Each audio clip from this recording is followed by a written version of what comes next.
Our subject for today is history. Philippine history.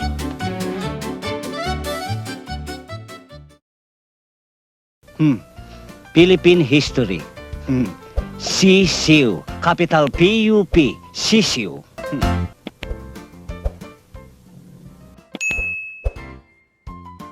Who is the greatest Filipino painter? Ikaw, Tina. Sir, Juan Luna. Good. Sino namuno sa himagsikan? Jennifer? Sir, Bonifacio. Bonifacio, sir, si Bonifacio. Good. Sino naman ang utak ng Katipunan? Manjo. Sir, si Apolinario Mabini. Very good. Who discovered the Philippines? You Madonna? Sir Ferdinand Magellan, March 13, 1521. Excellent. Sinong pumatay kay Lapu-Lapu? Ikaw, Michael.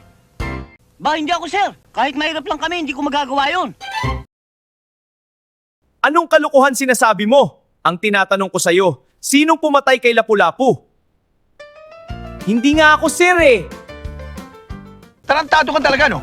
Gusto ko makausap tatay mo. I want you to bring him here. Understand? Yes, sir.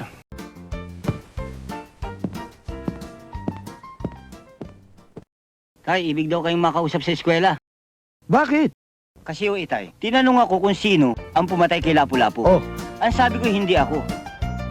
Ngayon, kayo ang gustong makausap. Lagot kayo, tay. Abay, teka, bakit ako? Lalo nang hindi ako pumatay kay Lapu-Lapu. Anong malay ko ron? Kayo na lang ho ang pag-asa ko. Dahil pag hindi kayo sumama sa akin, may expel ako. Kinakailangan magpaliwanag kayo, itay. Kung kinakailangan magpaliwanag, edi puntahan natin. Oh, mukha yatang may lakad kayong mag-ama. Eh, kasi o lola, ibig kong makausap ng teacher ko itong si itay. Oh, bakit? Inay, ito kasing apo nyo pinagbibintangang pumatay kay Lapu-Lapu ay hindi naman siya. Ito nga't nagpapasama para magpaliwanag kami ron. Tama si tatay, wala akong kinalaman doon. Kung maaari ho sana, inay, sumama na rin kayo para magpaliwanag. Nako, kayong mag-ama, oo. Nakita nyo nang tinatapos ko ang aking ginaganselyo kung bakit kasi ayaw nyo pang aminin kung sino sa inyong dalawa ang pumatay. Sir, ito na ho tatay ko. Ano ho bang may paglilingkod ko sa inyo? Anong may paglilingkod? Kayong nagpatawag sa akin? Pinatawag? Sir, ako nagpatawag. Oo nga ho, Mr. Principal. Pinagbibintangan kami na kami raw ang pumatay kay Lapu-Lapu. Kahit tingnan nyo ang lahat ng police record, malinis kami. Wala pa kaming napapatay.